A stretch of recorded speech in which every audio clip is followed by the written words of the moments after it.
Is the Alchemist the best producer on the mic at the moment?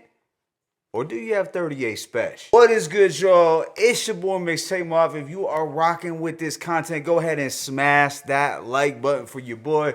Also, subscribe if you haven't.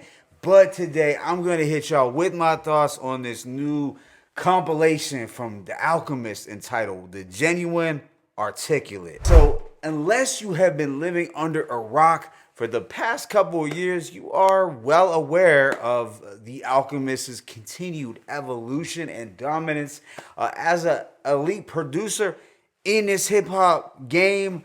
But recently, I have to point out that he has been in his rapping bag a little more than usual. Earlier in the year, the Alchemist had linked with Hit Boy for their 3-track Theodore and Andre EP. That was followed up by his collaboration with Oh No for their Gang Green project, which was a very solid release that I feel did go under the radar. Obviously, the Alchemist has been busy on the boards producing for various artists throughout the year, but now he is back with his first solo drop of 2024, a compilation that showcases his rapping abilities and his production skills alongside some guests. It contains just 8 songs lasting approximately 22 minutes.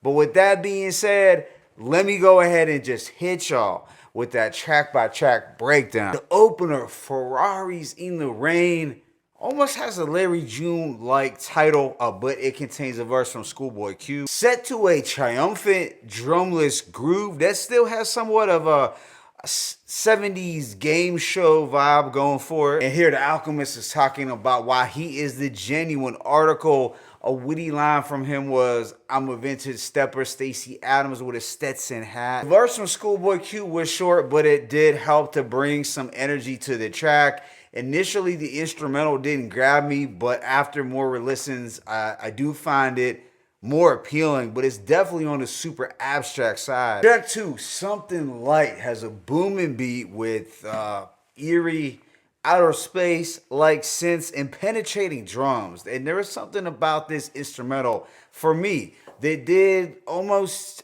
channel some of the Alchemist's earlier sounds.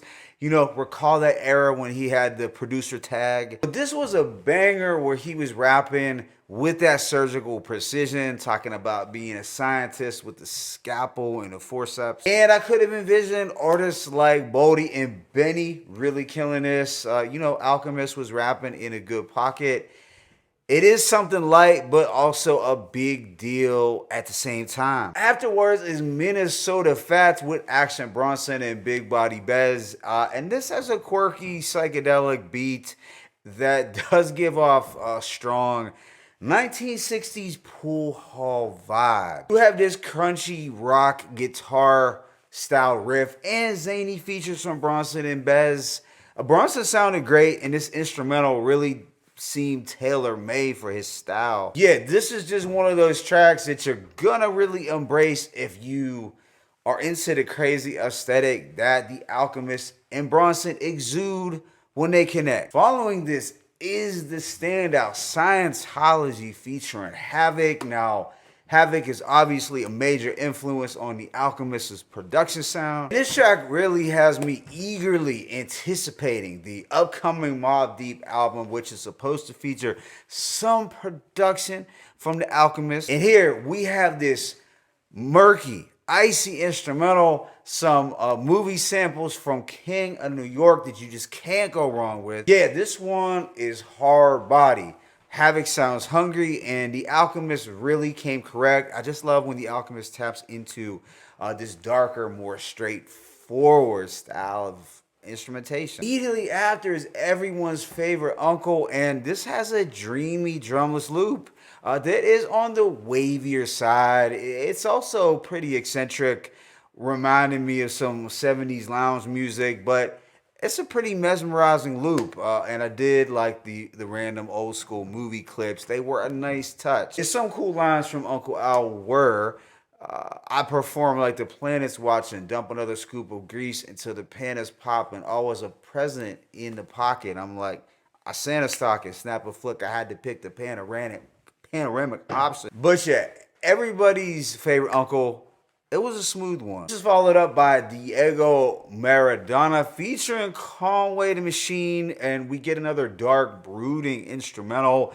This one a bit more cinematic, and I really love this drum presence. I love the drums here. Uncle Al has a standout verse, while Conway's, unfortunately, it came across as just a bit lazy. I did like Conway's one line though. My pen is sharp, lines flying over your head like Vince Carter. But he did follow that up with a generic blow like Nintendo cartridge. Yeah, it just doesn't sound like anything super inspiring from the machine. But I have to say the Alchemist was in his bag in terms of his flow and just this dark mafioso production. The second and last song is Details with Larry June, and it's got the soothing soul sample production. It's drumless, but probably one of the cooler samples that Larry June has rapped on recently. I wouldn't say it's a game changer, but it's a smooth record that is in step with what you would expect when these two join forces. And this thing closes out with the more personal Seasons Change. This was a track that the Alchemist had released around Father's Day.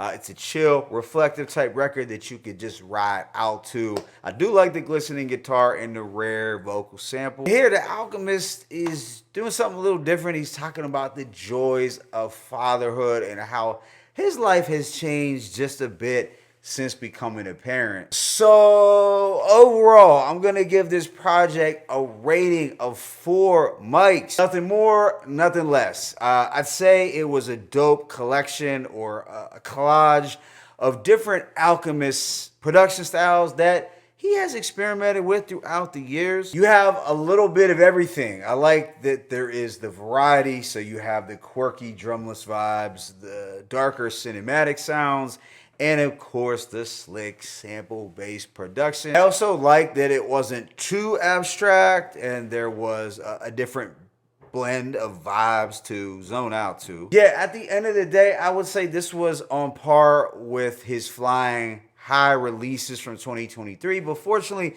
there was a little more meat on the bones here than those previous ones. So yeah, it's something that tied over Alchemist fans until the next big collab or his next big solo drop. My favorite tracks include Something Like Scientology, everybody's favorite Uncle Diego Maradona, and Seasons Change. But let me know your thoughts in the comment section. It's your boy Mixtape Mobb. I'm signing out, but as always, it's peace and blessings. The Alchemist, the genuine articulate one.